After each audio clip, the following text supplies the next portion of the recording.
The European and American public are being systematically lied to about the Ukraine crisis. In this video, we're going to provide you with compelling evidence that the crimes against humanity committed in Kiev earlier this year were in fact committed by the new coalition government, and that officials in the EU and the United States knew full well who committed these crimes, and that they are protecting and financially supporting the real criminals. On February 20th of 2013, the world was shocked by video footage of snipers firing on protesters in Kiev, Ukraine. 21 people were murdered, and it was widely assumed that President Viktor Yanukovych and his supporters were behind the attacks. However, a phone conversation between EU Foreign Policy Chief Cathy Ashton and Estonia's Foreign Minister Urmas Paet, which was leaked to the public on March 5th, reveals that the snipers were actually from the new coalition government, and that Western diplomats knew this and covered it up. Yeah.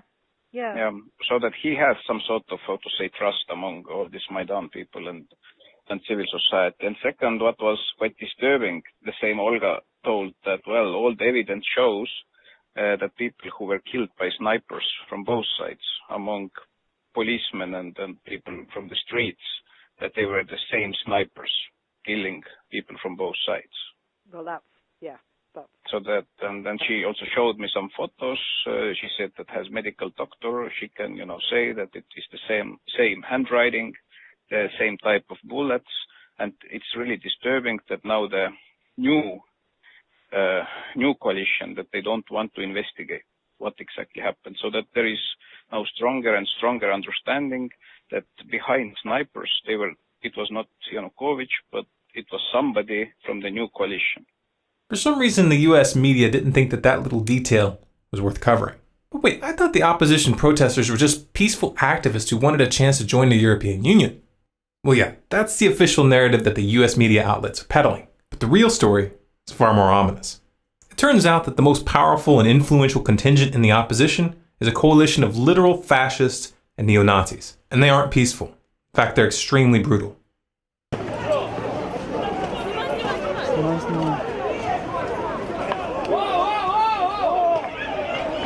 The most prominent among these extremist groups is an organization called Svoboda. The Svoboda Party, which traces its roots to the Ukrainian Partisan Party of World War II, was loosely allied with Nazi Germany. Until 2004, Svoboda had been called the Social Nationalist Party, a deliberate reference to the National Socialism of the Nazis. And we're not throwing the term neo-Nazi around here as an empty slur. The leader of Svoboda, Oleg Tanibok, has openly targeted Jews and ethnic Russians in Ukraine for many years. In 2004, he was kicked out of Viktor Yushchenko's government for a speech calling for Ukrainians to fight against a, quote, Muscovite Jewish mafia. And in 2005, he signed his name to an open letter to the leadership of Ukraine entitled, Stop the Criminal Activities of Organized Jewry. And none of this was a secret. The BBC was already reporting on the danger that Svoboda's rise posed back in 2012. And the EU passed a resolution that same year condemning Svoboda as, quote, racist, anti-Semitic, and xenophobic. Yet somehow the US government thought it was appropriate to back these extremists. This is a picture of Victoria Nuland from the US State Department meeting with Oleg Tanibok in February. And this is a picture of Senator John McCain sharing a stage with Tanibok in December. But why would the US government work with neo-Nazis? Because they thought that they could control the situation. They thought that they could install their puppets behind the scenes and manipulate the situation in their favor. That same Victoria Nuland who met with Svoboda in February was caught on another leaked call discussing who they would put in power. What do you think? I think we're in play. The Klitschko piece is obviously the complicated electron here, especially the announcement of him as deputy prime minister. And you've seen some of my notes on the troubles in the marriage right now, so we're trying to get a read really fast on where he is on this stuff. But I think your argument to him, which you'll need to make, I think that's the next phone call we want to set up, is exactly the one you made to Yachts. And I'm glad you sort of put him on the spot on where he fits in this scenario. And I'm very glad he said what he said in response. Good. So I don't think Klitsch should go into the government. I don't think it's necessary. I don't think it's a good idea. Yeah, I mean, I guess you think, in terms of him not going into the government, just let him sort of stay out and do his political homework and stuff. I'm just thinking, in terms of sort of the process moving ahead, we want to keep the moderate Democrats together. The problem is going to be Tanibok and his guys. And, I'm sure that's part of what Yanukovych is calculating on all of this.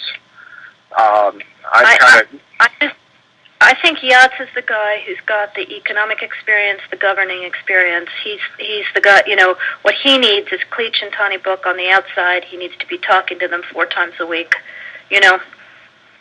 I just think Cleach going in, he's going to be at that level working for Yatsenyuk. It's just not going to work.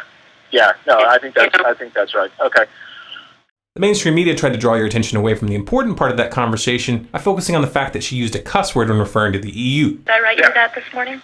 Yeah, I saw that. He's now gotten both Sari and Ban Ki-moon to agree that Sari could come in Monday or Tuesday. Okay. So that would be great, I think, to help glue this thing and have the UN help glue it. And, fuck the EU. The US government thought that they could control this beast, but they were wrong. Svoboda and the right sector are not toys to be played with. These groups are armed, they're forceful, and they view this crisis as an opportunity to reshape Ukraine in their own image. This video shows a prominent leader from the right sector, Alexander Muzychko, brandishing an AK-47 in parliament, letting them know who's in charge. This is the same Alexander Muzychko who's made public statements in the past vowing to, quote, fight against Jews, communists, and Russian scum for as long as he lives. As long as I live, I will fight against Jews, communists, and Russian scum. Apparently, the US government has been a little slow to catch on to the fact that their hand has been exposed. In March, a senior US official told Reuters that, quote, since entering the Ukrainian parliament in October of 2012, the Svoboda leadership has been working to take their party in a more moderate direction and to become a modern European mainstream political party. The leadership has been much more vigilant about expelling or otherwise punishing individual members who engage in xenophobic behavior or rhetoric. Oh, so it's okay to use known neo-Nazi groups to topple a government as long as their leaders keep their people from saying anything stupid in front of cameras for a few months. The reality of the matter is that, as ridiculous as this position makes Washington look, they're trapped. They can't deny that Svoboda and right sector are running the coalition government when Svoboda holds 5 senior posts, including the deputy prime minister position. And the right sector's Dmitry Yarosh is now the country's deputy secretary of national security. But what about that dramatic video, I Am Ukrainian, that went viral as the crisis was unfolding? It was so compelling, so heart-wrenching. Yeah, but who made it? A whisper to a roar. Who are these people? Oh look, a link in the description. Let's click it. They have a website. And a behind-the-scenes section. Oh, it lists the filmmakers. Who's this here? Larry Diamond, inspiration and executive producer. He's also a member of the Council on Foreign Relations and the National Endowment for Democracy. And he's an advisor for the U.S. State Department. You know the funny thing about the National Endowment for Democracy? Is that even though they call themselves an NGO, they get virtually all of their money from the U.S. federal government. You can easily verify this by downloading their annual financial disclosures. I'm sure it's just a coincidence that the NED has been pouring massive amounts of money into Ukraine to, quote, strengthen democracy and civil society. That sounds nice, doesn't it? Democracy, civil society. Of course, by now you've realized that when they talk about spreading democracy, what they really mean is regime change. And they are willing to work with the most despicable elements when it's expedient. This is exactly the same game as they played in Syria. The US government funded known extremists, literal terrorist organizations who have been documented massacring whole towns. And even after those extremists used sarin gas on thousands of civilians and got caught by the UN, Washington still covered for them.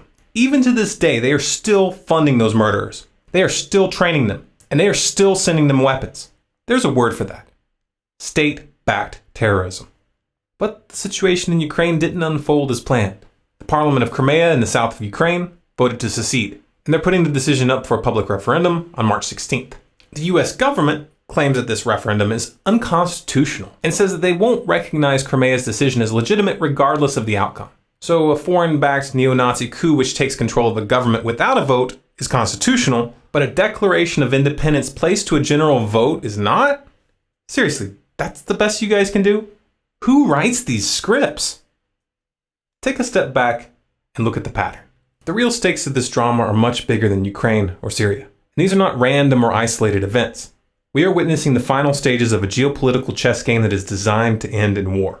But in order to get that war, they need to convince you, the public, that they didn't see this coming. They need you to believe that the other side was the aggressor. They're counting on you not paying attention to the fact that Obama signed an order targeting Russia with sanctions this past week and revoking the visas of a number of Russian diplomats. They're counting on you not noticing that Russia had warned that such a move would result in Russia dropping the dollar and encouraging others to do so as well. Oh, and did I mention that China is on Russia's side in this conflict? The same China who keeps our economy afloat by loaning us more and more money. That's a brilliant idea. start an economic war with China.